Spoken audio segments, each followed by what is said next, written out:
तांत्रिक भक्त रामकृष्ण से पूछते हैं कि कर्म फल है।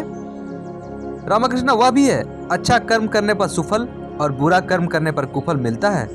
मिर्च खाने पर तीखा तो लगेगा ही ना, यह सब उसकी लीला है, खेल है। तांत्रिक भक्त फिर बोलता है, हमारे लिए क्या उपाय है, कर्म का फल तो है ना। रामकृष्ण होने दो, परंतु उनके भक्तों की बात ही अलग है। यह कहकर आप गाने लगे, जिसका अर्थ था, रे मन, तुम खेती का काम नहीं जानते हो, ऐसे मनुष्य रूपी देह जमीन पड़ी ही रह गई।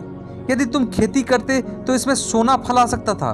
पहले तुम काली नाम का घेरा लगा दो, फसल नष्ट न होगी। वह तो मुक्त केसी का पक्का घर है, उसके पास यम नहीं आता।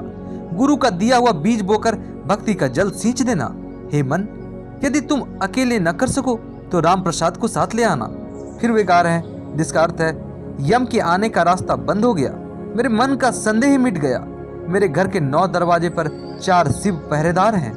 एक ही स्तंभ पर घर है जो 3 रस्सियों से बंधा हुआ है। सहस्त्रदल कमल पर श्रीनाथ अभय देते हुए बैठे हैं। काशी में ब्राह्मण मरे या वैश्या, सभी तो शिव ही होंगे। जब हरि नाम से, काली नाम से, राम नाम से, इन सब के नाम लेने से आंखों में आंसू भर आते हैं, तब संध्या कवच आदि का कुछ भी आवश्यकता नहीं रह जाता। कर्म का त्याग स्वयं ही हो जाता है, कर्म का फल स्पर्श भी नहीं करता। रामकृष्ण फिर गा रहे हैं, चिंतन करने पर भाव का उदय होता है, जैसा भाव वैसी ही प्राप्ति होती है। विश्वास ही मूल बात है। यदि चित्त काली के चरण रूपी अमृत सरोवर में डूबा रहता है तो फिर पूजा, होम, यज्ञ आदि का कुछ भी महत्व नहीं है। रामकृष्ण गाते हुए कह रहे हैं, जो त्रिसंध्या में काली का नाम लेता है, क्या वह पूजा संध्या आदि चाहता है? संध्या स्वयं उसकी खोज में फिरती है, पर उससे मिल नहीं पाती। यदि काली काली कहते हुए मेरे प्राण निकल जाएं, तो फिर गया, गंगा, प्रभास, काशी, कांची आदि की कौन प्रवाह करता है?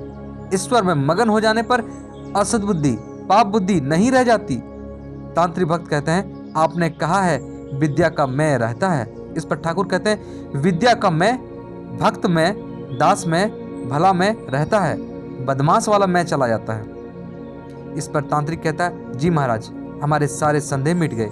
रामकृष्ण, आत्मा का साक्षात्कार होने पर सब संदेह स्वयं मिट जाते हैं।